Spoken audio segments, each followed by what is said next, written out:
जय हिंद। नमस्कार मेरे साथियों, कैसे आप सभी। आशा करता हूँ सभी एकदम मस्त होंगे। एक बार फिर से आपका स्वागत है आपके YouTube channel dream chaser academy पर। तो जैसे कि हम बौद्ध दर्शन कल हमने अपना शुरू कर दिया था, तो हमने बौद्ध शिक्षा दीक्षा अपनी शुरू कर दी थी और हम त्रिरत्न के बाद अपना क्या उस तक आ गए थे, अष्टांगिक मार्ग तक। 4 आर्य सत्यों के बाद हम पढ़ चुके थे अपना अष्टांगिक मार्ग। अष्टांगिक मार्ग आज हम पढ़ने वाले थे, तो आज अपना वहीं से शुरू करते हैं। अष्टांगिक मार्ग क्या थे, जो कि भगवान बुद्ध ने बताए थे कि निवारण के वो अष्टांगिक मार्ग हैं। तो पहला है सम्यक दृष्टि।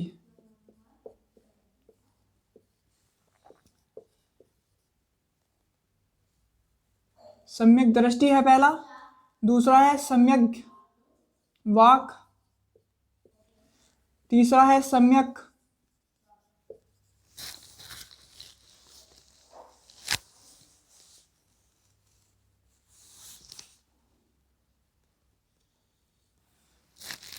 सम्यक संकल्प।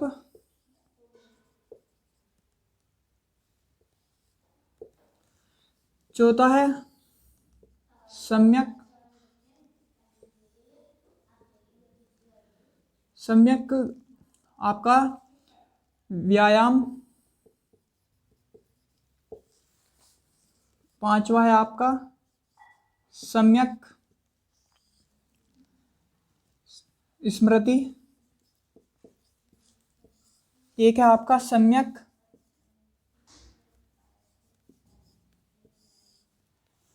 स्मृति समाधि। एक है आपका सम्यक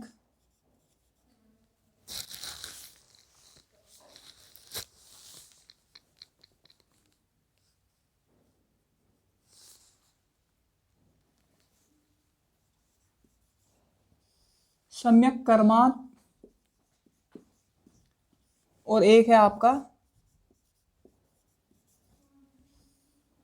सम्यक आजीविका।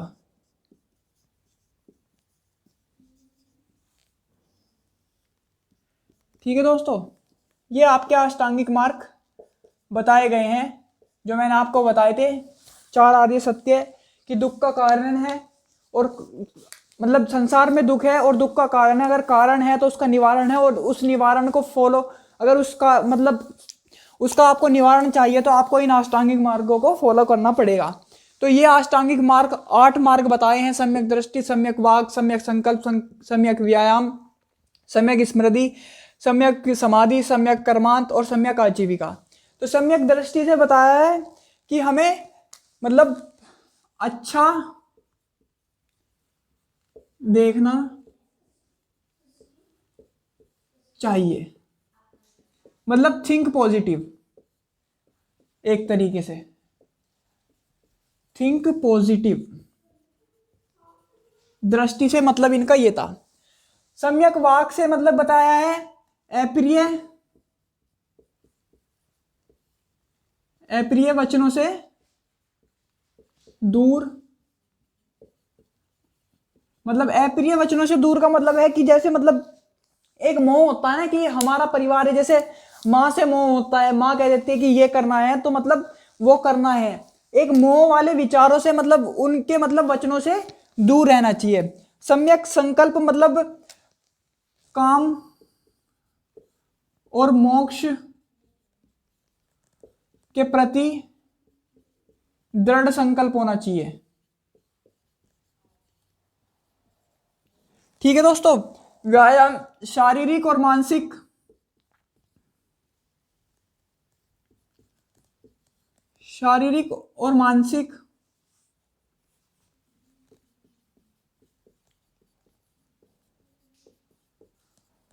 मानसिक व्यायाम बताया है। ये इंसान को करते रहना चाहिए। सम्यक स्मृति आपकी याददाश्त अच्छी होनी चाहिए। और सम्यक समाधि आपकी कंसंट्रेशन को ध्यान बोलते हैं। आपकी समाधि ध्यान अवस्था, ध्यान अवस्था अच्छी होनी चाहिए, कर्म आपको अच्छे करने हैं,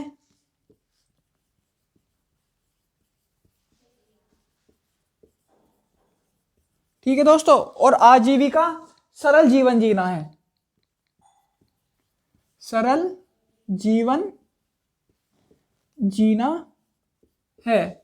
अगर आपने ये 8 मार्ग अपने जीवन में उतार लिए, भगवान बुद्ध का कहना था, अगर ये 8 मार्ग या 8 संकल्प आपने ले लिए या इनको फॉलो कर लिया तो आपके जीवन में दुख कभी नहीं आएगा, ये भगवान बुद्ध का कहना था।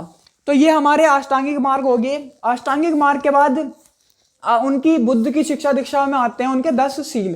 तो अब हम 10 शीलों के बारे में देखेंगे। पहले इसका स्क्रीनशॉट ले लो, फिर हम 10 शील पढ़ते हैं।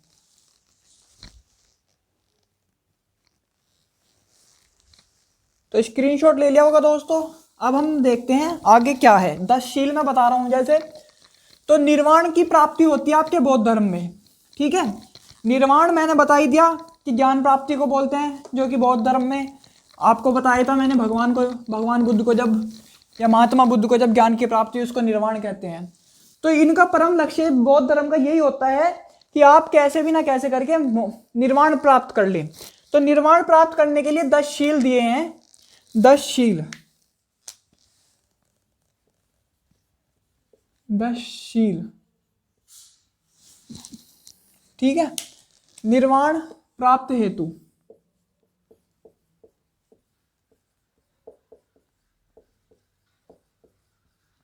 इनका पालन जरूरी है।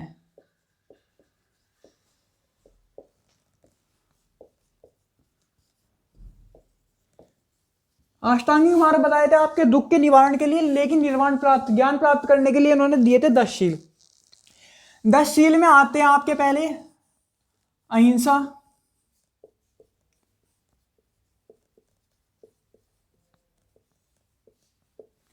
दूसरा आता है आपका सत्य,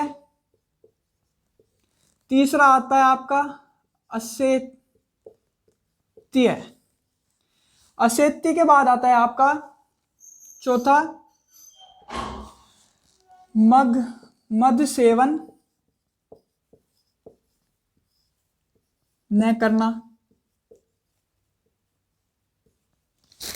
मद सेवन न करना।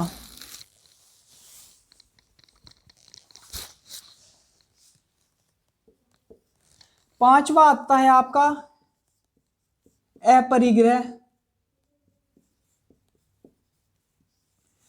छठा आता है आपका अपरिग्रह के बाद आता है मद सेवन न, आपका आता है समय पर भोजन करना।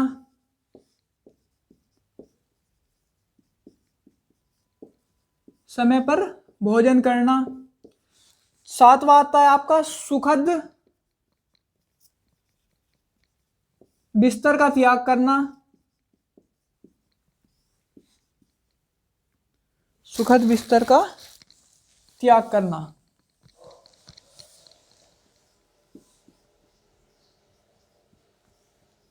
ठीक है दोस्तों। सुखद बिस्तर का त्याग के बाद इन्होंने बताया आठवां आभूषणों का त्याग करना।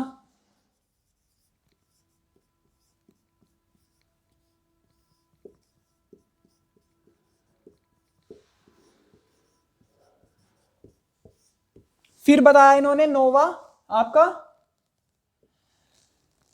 स्त्रियों से दूर रहना।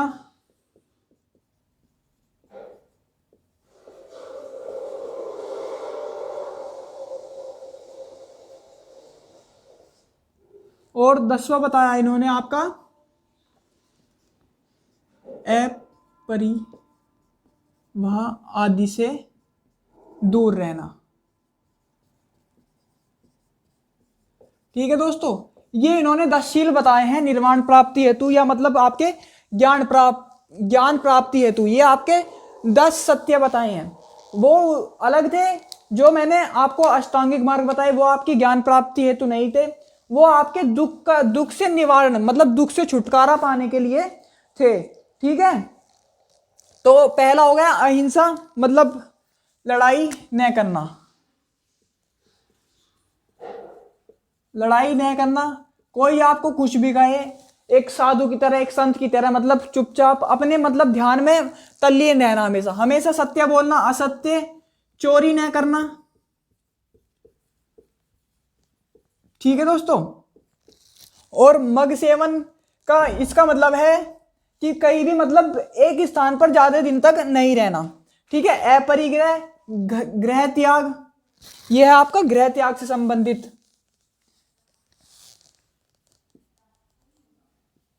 गृह त्याग करना। ठीक है। और समय पर भोजन करना, यह बताया कि ऐसे समय भोजन ना करें, सुखद बिस्तर पर ना सोएं, आभूषणों का त्याग करें, स्त्रियों से दूर रहें, मतलब ब्रह्मचर्य आपका। ब्रह्मचर्य। और ये अपरिवाहन ही है आपका, ये है व्याभिचार। ये व्याभिचार होता है आपका। अपरिग्रह तो यहां हो गया ना, व्याभिचार आदि से दूर रहना, मतलब फालतू की सोच से मतलब दूर रहना। इनका कहने का मतलब ये है। ये आपके, ये हो गए आपके 10 शील। 10 शीलों के बाद इन्होंने कुछ धारणाएं दी, मतलब ईश्वर की सत्ता में विश्वास न करना, एकेश्वरवाद, अनीश्वरवाद। अब उनकी बारी आती है, अब आपको मैं वे लिखवाऊंगा। ठीक है दोस्तों, आशा करता हूं बिल्कुल समझ आ रहा होगा, बहुत अच्छे से क्लियर कर रहा हूं। 10 शील के बाद देखते हैं कुछ दर्शन। तो स्क्रीनशॉट ले लिया होगा दोस्तों। अब देखते हैं अपने दर्शन। 10 शील जैसे हमने देखे, ये ऊपर के जो 5 हैं ये आपके गृहस्थ जीवन के लिए बताए हैं, जो मतलब गृहस्थ रहते हुए भी मतलब ब्रह्म आपका बौद्ध धर्म को अपनाना चाहते हैं, उनके लिए 5 जरूरी बताए हैं। और बाद के 10 मतलब बाद के 5, 10 के 10 जिन्हें फॉलो करने वो बौद्ध भिक्षुओं के लिए बताए गए हैं। ठीक है। बौद्ध भिक्षु मतलब बौद्ध भिक्षु की उपाधि भी ऐसे नहीं मिलती थी, जो सर्वप्रथम पहले उसको मठों में आना पड़ता था या विहारों में रहना पड़ता था, उसके 10 साल बाद उसको आपका बौद्ध भिक्षु की मतलब या भिक्षु की उपाधि दी जाती थी। अब दर्शन आ जाते हैं आपके। दर्शन आपके 4 प्रकार के दर्शन हैं।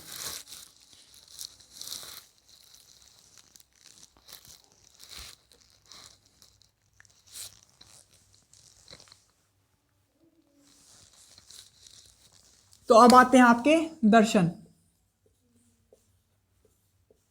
दर्शन 4 प्रकार के दर्शन हैं।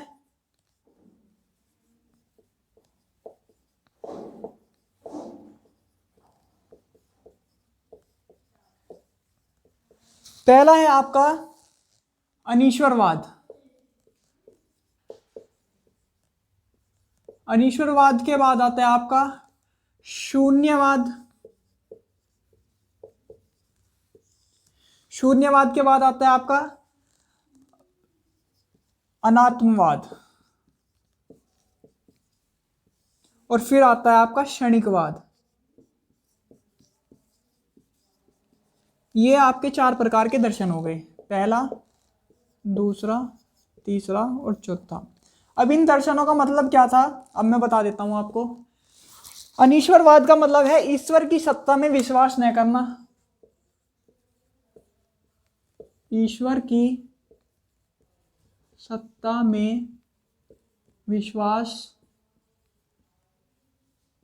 न करना। इनका मानना था कि ईश्वर नहीं है, ये पुनर्जन्म में विश्वास रखते थे। शून्यवाद का मतलब है संसार की कोई भी वस्तु, संसार की कोई भी वस्तु सत्ताहीन है। संसार की कोई भी वस्तु सत्ताहीन है।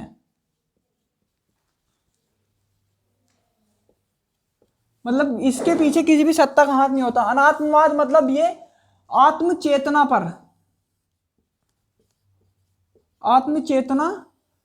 पर बल देते थे। आत्मचेतना या आत्मध्यान बोलो। और क्षणिकवाद कहते थे कि इस संसार में कुछ भी चीज स्थिर नहीं है। संसार में कुछ भी स्थिर नहीं है। ठीक है, ये सारी आपकी बौद्ध धर्म की शिक्षा दीक्षा थी। अब इसके बाद हम देखते हैं जो आपके विहार मठ हुआ करते थे या संघ हुआ करते थे, उनमें क्या क्या उनके नियम थे, क्या क्या उनमें प्रक्रिया हुआ करती थी, वहां रह के बौद्ध भिक्षु क्या क्या किया करते थे। इसका स्क्रीनशॉट ले लो, फिर हम अपना मठों के बारे में पढ़ेंगे और वहां पर जो जो हुआ करता था उसके बारे में पढ़ेंगे। इसका स्क्रीनशॉट ले लो आप। तो स्क्रीनशॉट ले लिया होगा दोस्तों। अब हम देखते हैं बौद्ध संघ या मठों की कार्यप्रणाली।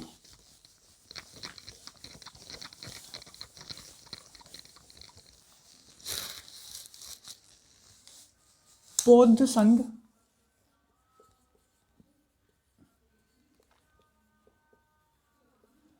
कार्य प्रणाली।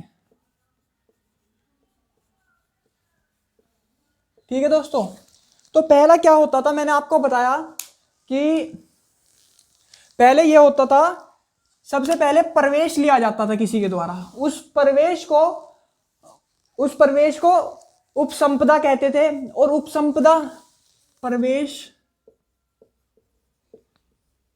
लेने को उपसंपदा कहते थे।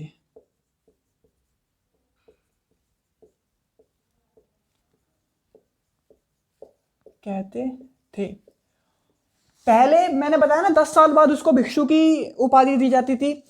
तो प्रवेश लेने को उपसंपदा कहते थे, और मठ में प्रवेश लेने वाले को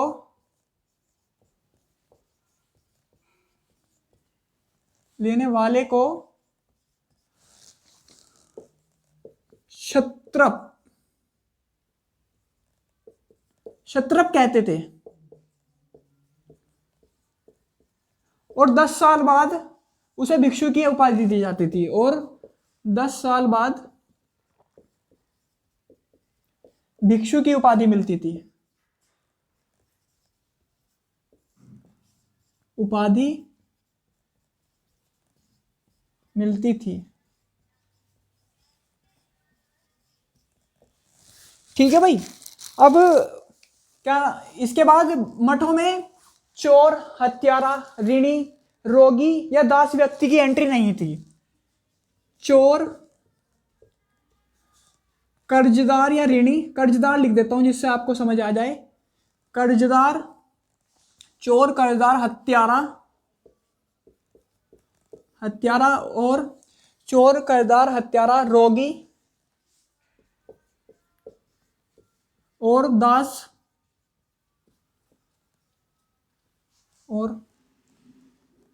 दास का प्रवेश बंद था।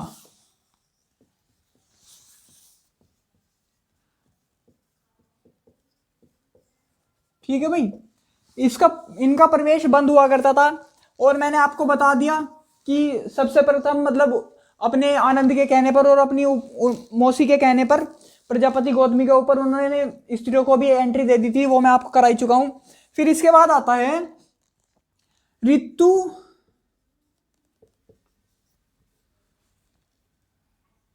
वर्षा ऋतु। ऋतु मतलब वर्षा लिख देता हूं। वर्षा के दौरान ये लोग एक जगह इकट्ठा होकर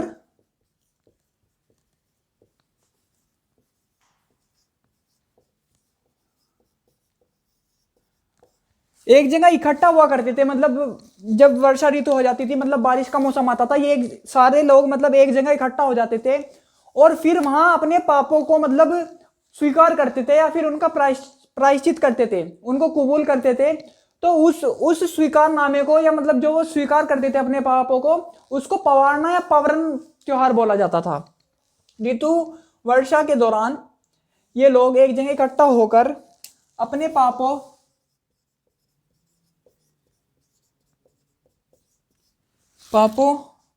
को स्वीकारते थे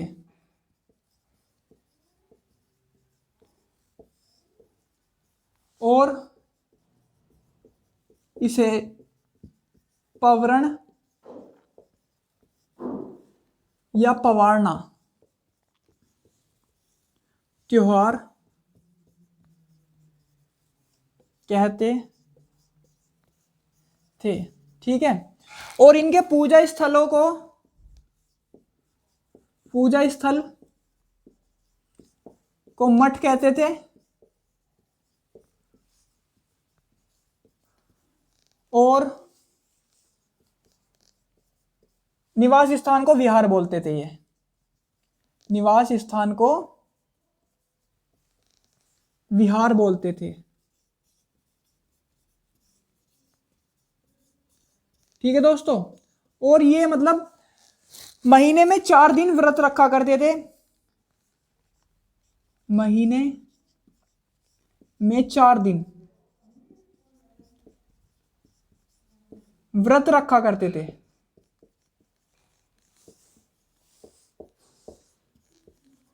एक तो आपकी पूर्णिमा को, अमावस्या को, और 2 चतुर्थी वाले दिन। पूर्णिमा, अमावस्या और 2 चतुर्थी,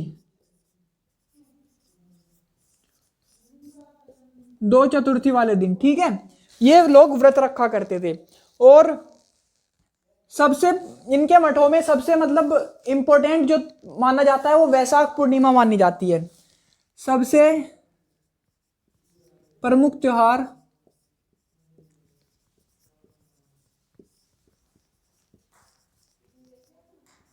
वैशाख की पूर्णिमा थी। वैशाख पूर्णिमा लिख देता हूं, वैशाख पूर्णिमा थी, क्योंकि इसी दिन तो महात्मा बुद्ध का जन्म हुआ था, इसी दिन उनकी मृत्यु हुई थी, और इसी दिन इन्हें ज्ञान प्राप्त हुआ था। मैं ब्रैकेट में लिख रहा हूं, जन्म, मृत्यु और आपका ज्ञान प्राप्त। इनके ये तीनों घटनाक्रम एक ही दिन हुए थे। एक दिन नहीं, मतलब हुए तो टाइम पीरियड अलग अलग पे थे, लेकिन जिस दिन भी ये हुआ, जिस दिन इनका जन्म हुआ उस दिन भी वैशाख की पूर्णिमा थी, जिस दिन मृत्यु उस दिन भी वैशाख की पूर्णिमा थी, और जिस दिन इन्हें ज्ञान प्राप्त हुआ उस दिन भी वैशाख की पूर्णिमा थी। कुछ पॉइंट और हैं, पहले इसका स्क्रीनशॉट ले लो, फिर वे भी लिखवाता हूं। ठीक है दोस्तों, पहले इसका स्क्रीनशॉट ले लो। तो स्क्रीनशॉट ले लिया होगा दोस्तों। अब आगे देखते हैं इसी में और क्या था।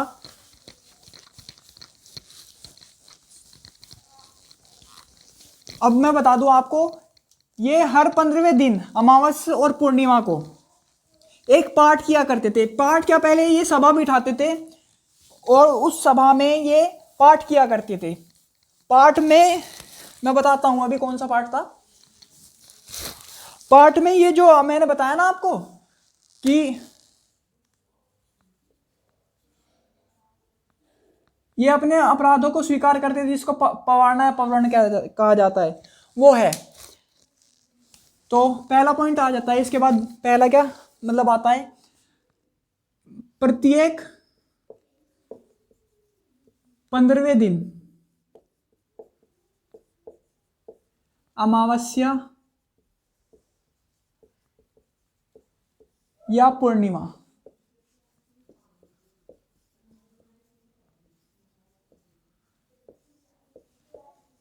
को एक सभा होती थी, एक सभा होती थी, जिसे सायं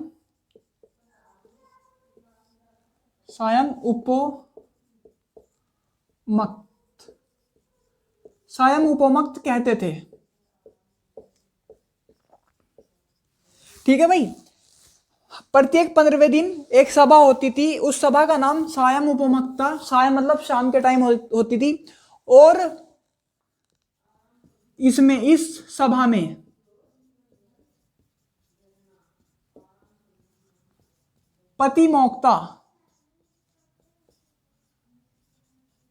पतिमोक्ष नामक पाठ हुआ करता था। नामक पाठ हुआ करता था। ठीक है भाई, अब ये पतिमोक्ष नामक पाठ क्या है। पतिमोक्ष नामक पाठ में अपने मतलब पति, ये पार्ट, यह पार्ट विनय पिटक, अभी मैं बताऊंगा विनय पिटक भी क्या है जब आपको साहित्य पढ़ाऊंगा बौद्ध धर्म के। यह पार्ट विनय पिटक की एक सूची थी, एक सूची थी, ठीक है भाई, जिसमें 226 मतलब ये काउंटडाउन ऊपर नीचे रहा है विद्वानों के बीच, ये तो इतना फिक्स नहीं आता, बस इसका याद रखना आप, पतिमोक्ष और ये सायम उपमोक्ष सभा होती थी, ठीक है। 226 प्रकार के पापों और उनसे मुक्त होने की सूची थी, ठीक है भाई। उस सूची में यह बताया गया था 226 प्रकार के पाप हैं, अगर आपने वे पाप कर लिए तो उनका प्रायश्चित आप कैसे कर सकते हो या उनसे मुक्ति कैसे पा सकते हो। उनमें उसका निवारण लिखा था कि आपने कुछ पाप कर लिया तो आप ऐसा ऐसा कर लोगे तो आप मतलब इस पाप से मुक्त हो जाओगे। ऐसे ऐसे 226 प्रकार के पर आपके पाप थे, वो उनसे मतलब उनसे मुक्ति पाने के ये तरीके उसमें बताए गए थे। और ये पार्ट आपका हर पूर्णिमा और अमावस्या 15वें दिन आपका बताया जाता था। इस वजह से बताया जाता था कि आपने कोई पाप किया है तो आपको इस पाप का प्रायश्चित करना है। तो इस प्रकार के पार्ट हुआ करते थे। और इसमें आपके दो प्रकार के लोग थे, एक तो भिक्षु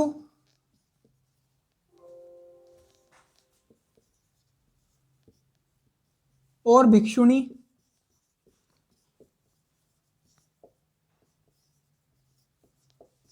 और दूसरे थे आपके उपासक और उपासिकाएं। उपासक और उपासिकाएं ये वो लोग हुआ करते थे जो गृहस्थ जीवन जीते हुए आपका बौद्ध धर्म को अडॉप्ट करते थे या उसको अपनाते थे। तो ये हो गए आपके बौद्ध संघ कार्य प्रणाली के कुछ पॉइंट। इसके बाद देखते हैं हम 4 काउंसिल हुई थी, बौद्ध संगीति हुई थी, उनके बारे में हम अब पढ़ेंगे। बौद्ध संगीतियों के बारे में किसने कैसे कैसे करवाई बौद्ध धर्म के प्रचार प्रसार के लिए वो संगीतियां हुई थी, ठीक है। तो इसका स्क्रीनशॉट ले लो, फिर आगे चलते हैं दोस्तों। तो स्क्रीनशॉट ले लिया होगा दोस्तों। अब देखते हैं हम बौद्ध काउंसिल जो कि आपकी 4 हुई थी या फिर बौद्ध संगीतियां।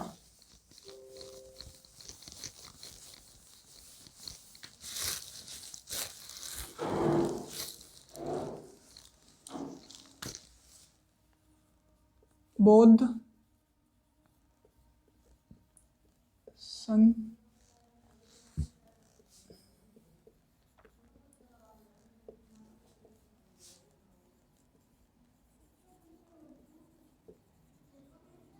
बौद्ध काउंसिल्स। तो पहली आती है आपकी इसमें फर्स्ट, ये हुई थी आपकी राजगृह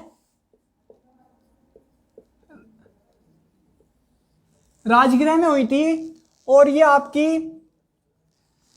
इसका ईयर था 483 BC, ठीक है दोस्तों। 483 BC में हुई थी और आपकी पहली राजगृह में हुई थी। और ये आपकी की थी कालाशोक ने।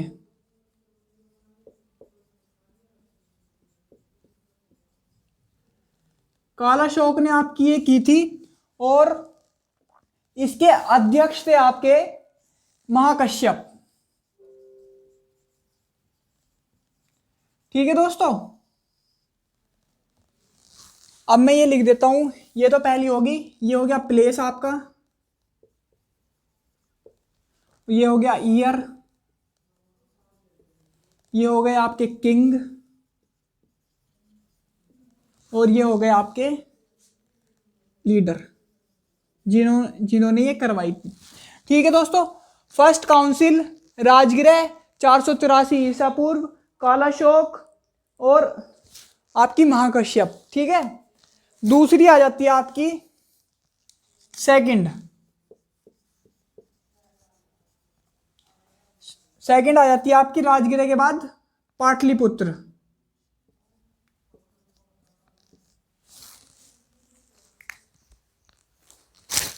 राजगिरे के बाद ये आती है आपकी वैशाली। पाटलिपुत्र में हुई थी आपकी अशोक के टाइम पे, ठीक है दोस्तों।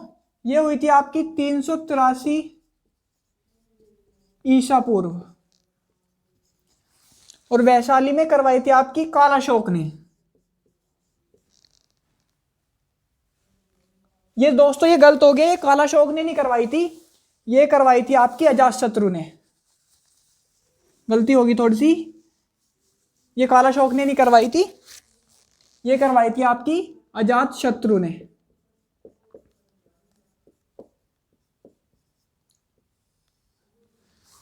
कालाशोक ने सेकंड करवाई थी आपकी, थर्ड आपकी अशोक ने, और फोर्थ आपकी कनिष्क ने। और इसके लीडर थे आपके सुबुक्त कामीर।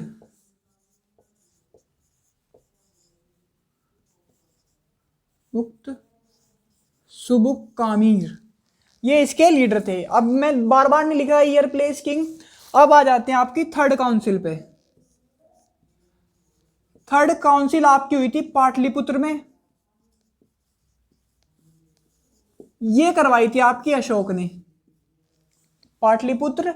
और ये हुई थी आपकी 383, ये हुई थी 250 ईसा पूर्व, ये करवाई थी आपकी अशोक ने।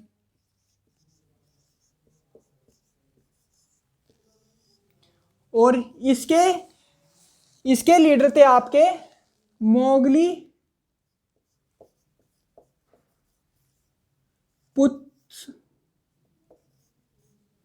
मोगलीपुत्र कामीर,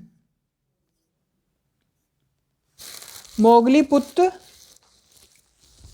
तिस, इसके लीडर थे आपके मोगलीपुत्र तिस, ठीक है दोस्तों। फोर्थ करवाई थी आपकी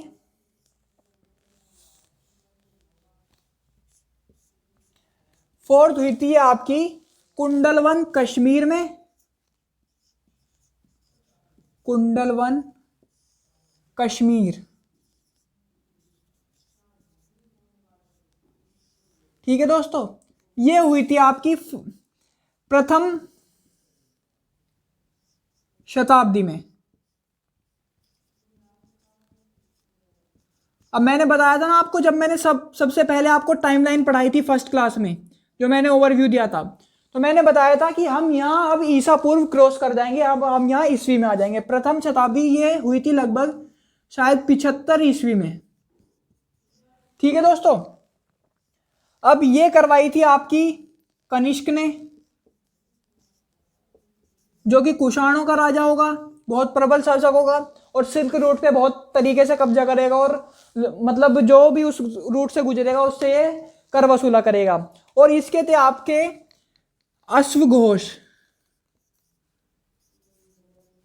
अश्वघोष और वसुमित्र, इससे दो संबंधित हैं लीडर, जिन्होंने इसकी अध्यक्षता संभाली थी। लीडर मतलब यहां लिख देता हूं अध्यक्ष, ठीक है दोस्तों, जिन्होंने इसकी अध्यक्षता की थी। ये हो गए आपके चारों बौद्ध काउंसिल, ये चारों संगीतियां। पहली राजगृह में हुई, और ईयर 483 अजातशत्रु ने करवाई। शॉर्ट ट्रिक है इसकी ACAC, 2A 2A 2C, इसको याद करने की ये ट्रिक है, जैसे मैंने याद किया है 2A 2C, मतलब अजातशत्रु, कालाशोक और अशोक और कनिष्क। या तो फिर आप ऐसे कर लो 2A 2C में आपको कंफ्यूजन हो रहा होगा। एक ट्रिक और बताऊंगा P2 और C2 वाली भी, ठीक है, वो आपकी आएगी जब राजपूत कालम पढ़ेंगे। उसमें चंद्रप्रदाई बताएंगे कि राजपूतों का उदय मतलब 4 अग्नि कुंड से हुआ है, जिसमें 4 वंश उत्पन्न हुए थे। तो 2 सी थे उसमें और 2 पी थे, परमार और आपके प्रतिहार, चालुक्य और चामान। चामान मतलब चौहान। वो एक ट्रिक ये है 2A 2C, एक ट्रिक है P2 और C2। या तो आप इसे ऐसे याद कर लो, AC AC, अजातशत्रु, कालाशोक, अशोक और कनिष्क। ठीक है, ये हो गई आपकी ट्रिक इसे याद करने की। और ये आपको याद करने पड़ेंगे, महाकश्यप, सुबुक्कामीर, मोगलीपुत्तिस और अश्वघोष और वसुमित्र। ये हो गई आपकी बौद्ध काउंसिल। ठीक है, इसका स्क्रीनशॉट ले लो, फिर आगे देखते हैं। थोड़ा सा और रह गया आज का, फिर आगे देखते हैं। तो स्क्रीनशॉट ले लिया होगा दोस्तों। अब देखते हैं हम अपना त्रिपिटक के बारे में। त्रिपिटक के बाद थोड़ा सा मैं पतन बता दूंगा, बौद्ध धर्म के क्या थे और बौद्ध धर्म के इतने फैलने के पर वो भी क्या थे बता देता हूँ। अशोक ने अपने बच्चे महेंद्र और अपनी लड़की को संघमित्रा को क्या नाम आपका श्रीलंका बौद्ध धर्म प्रचार करने के लिए भेजा था। यह पॉइंट बहुत इंपॉर्टेंट है, आया हुआ भी है, याद कर लेना। अशोक ने अपने पुत्र महेंद्र और संघमित्रा अपनी पुत्री को श्रीलंका प्रचार करने के लिए, बौद्ध धर्म के प्रचार प्रसार के लिए भेजा था। अब आ जाते हैं आपके क्या नाम जी, त्रिपिटक।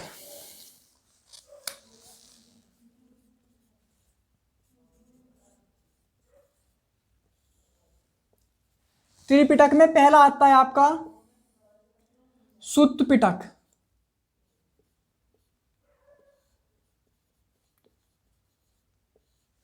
दूसरा आता है आपका विनय पिटक।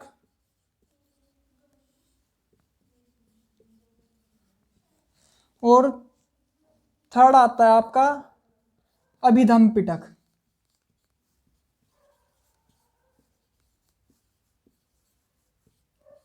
अभिधम पिटक। ठीक है दोस्तों, अब इन पिटकों के बारे में बता देता हूं, ये लिखवा देता हूं। पिटकों की संख्या 3 है। पिटक की संख्या 3।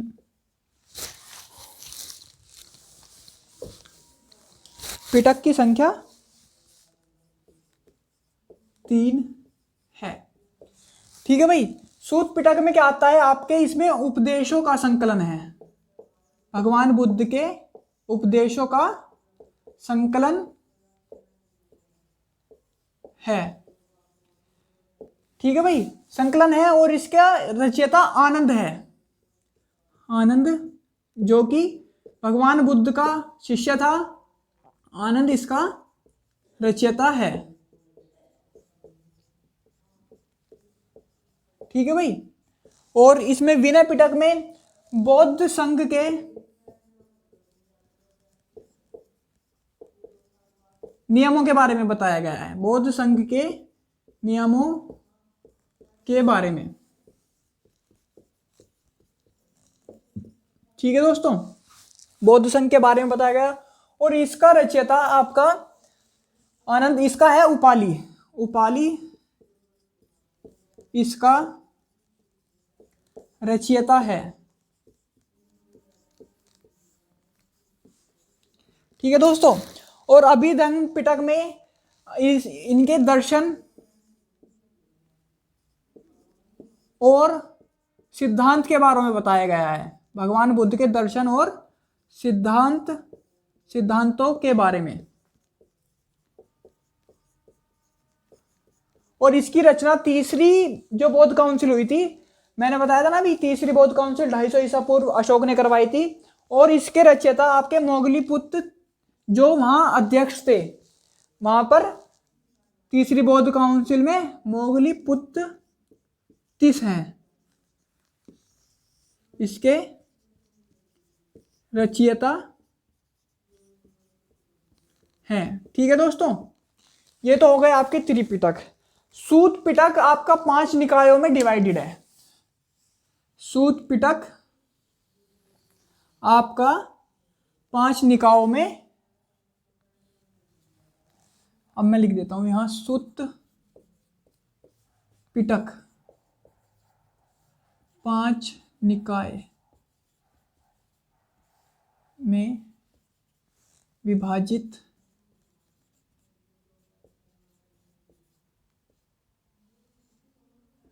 है। पहला है आपका दिग्ग निकाय। ठीक है भाई। दूसरा है आपका दिग् निकाय के बाद आता है संयुक्त निकाय।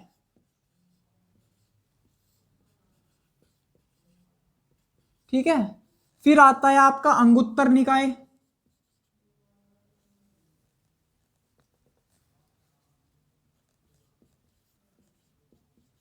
अंगुत्तर निकाय, इसी में आपका सर्वप्रथम 16 महाजनपदों के बारे में पता चलता है। आपके अंगुत्तर निकाय जो कि आपका बौद्ध ग्रंथ है, और जैन ग्रंथ में आपके भगवती सूत्र से पता चलेगा 16 महाजनपदों के बारे में। इससे अगला टॉपिक जैन धर्म के बाद हमारा 16 महाजनपद ही होगा। सर्वप्रथम मैं लिखवा देता हूं, सर्वप्रथम 16 महाजनपदों के बारे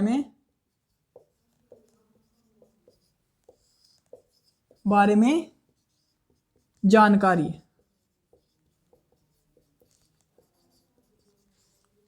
ठीक है भाई। अंगुत्तर निकाय के बाद आता है आपका खुद्दक निकाय। खुद्दक निकाय, इससे आपकी जातक कथाओं का पता चलता है। जातक कथाएं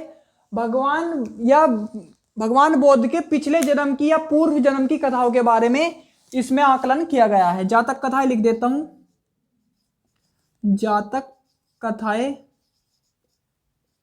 आपकी खुद्दक निकाय से पता लगती हैं। ठीक है, जिसमें भगवान बुद्ध की पिछले जन्म या पूर्व जन्म की गाथाओं का वर्णन है। खुद्दक निकाय के बाद आता है आपका सबसे लास्ट मध्यम निकाय।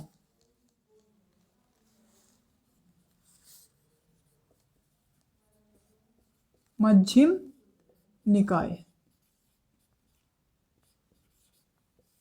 ठीक है, इसमें एक डिबेट के बारे में पता लगता है कि आपका भगवान बुद्ध के मतलब शिष्यों और कुछ जनों के बीच में डिबेट हुआ था, उस डिबेट का मध्यम निकाय में दिया गया है। ये हो गए आपके त्रिपिटक, और ये आपके 5 निकाय हो गए जो कि आपका सूत पिटक का हिस्सा है।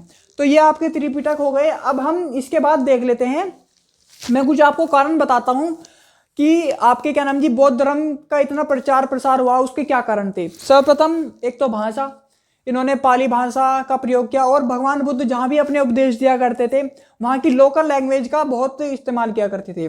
जैसा कि आज के आप नेता लोगों में भी देखते हैं, जैसे कोई लीडर है किसी पार्टी का, तो वो कहीं भी जाता है वहाँ की लोकल लैंग्वेज यूज़ करता है पब्लिक को रिझाने के लिए।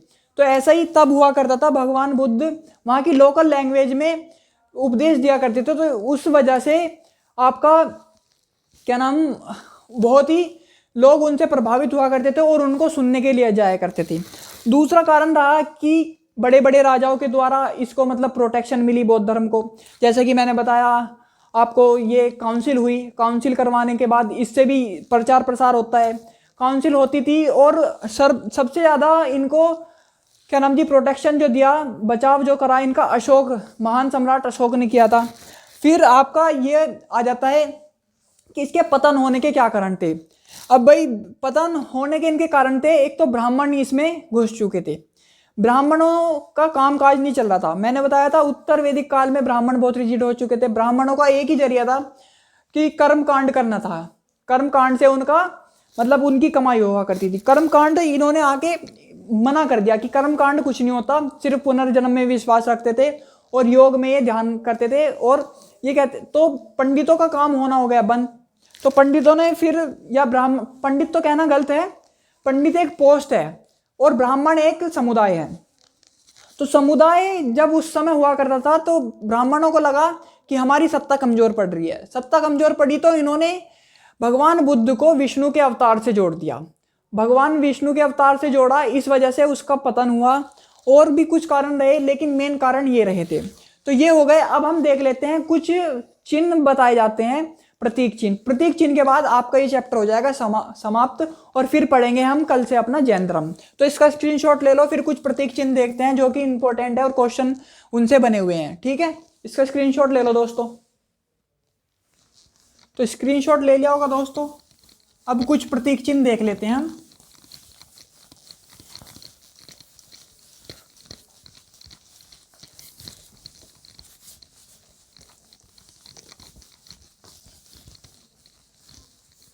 जीवन घटनाक्रम से जुड़े कुछ प्रतीक चिन्ह हैं। तो प्रतीक चिन्ह लिख देता हूं मैं, प्रतीक चिन्ह। ठीक है दोस्तों, तो पहला था इनका जन्म, जन्म से इनके संबंधित था कमल, कमल वृषभ। ठीक है भाई। दूसरा हो गया इनका गृह त्याग से, गृह त्याग से संबंधित था इनका अश्व, घोड़ा। और इसको संज्ञा दी गई थी, मैंने क्या बताया था आपको, गृह त्याग की, गृह त्याग की इन्होंने, मैंने क्या बताई थी आपको संज्ञा, महाभिनिष्क्रमण।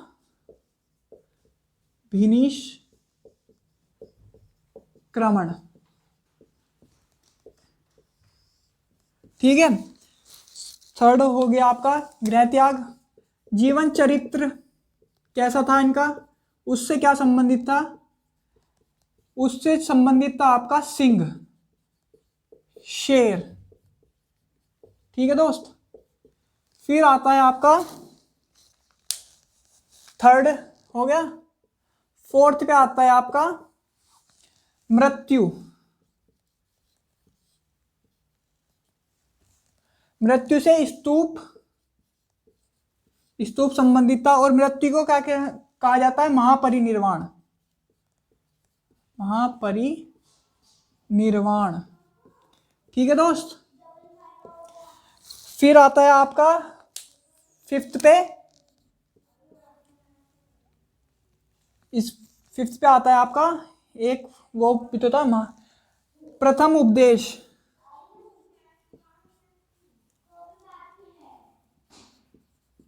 प्रथम उपदेश से संबंधित था आपका, उसको कहा जाता था आपका चक्र। और इसको संज्ञा भी किसकी दी गई थी, धर्मचक्र, धर्मचक्र परिवर्तन। ठीक है दोस्त। और धर्मचक्र परिवर्तन हो गया। फिफ्थ के बाद आप आ जाता है एक और सिक्स्थ, मृत्यु, जीवन, गृह त्याग। और इसके बाद आ जाता है आपका ज्ञान,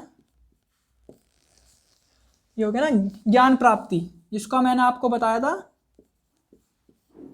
जिसको किया गया था, निर्वाण की संज्ञा दी गई थी, निर्वाण की संज्ञा। और इसका चिन्ह था आपका पीपल, पीपल का वृक्ष। ठीक है दोस्त। ये कुछ चिन्ह हैं जिनसे क्वेश्चन बने हुए हैं। और एक आप इनका वो भी है गर्भधारण, जिसका हाथी होता है, लिख देता हूं। गर्भधारण का था हाथी।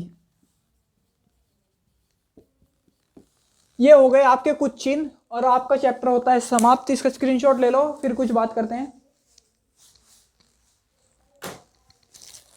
तो स्क्रीनशॉट ले लिया होगा दोस्तों। आशा करता हूँ वीडियो आपको बहुत पसंद आई होगी। अगर अच्छी लगी हो तो लाइक जरूर करना और अपने दोस्तों के साथ शेयर जरूर कर देना जो भी इस फील्ड में तैयारी कर रही हो। अगर आपको लग रहा है कि हम आपको बहुत अच्छा कंटेंट दे रहे हैं, एग्जाम ओरिएंटेड कंटेंट दे रहे हैं, तो दोस्तों हमारी थोड़ी सी मदद करना इस चैनल को ग्रो करवाने में। तो मिलते हैं अगली वीडियो में, तब तक के लिए नमस्कार, धन्यवाद, जय हिंद।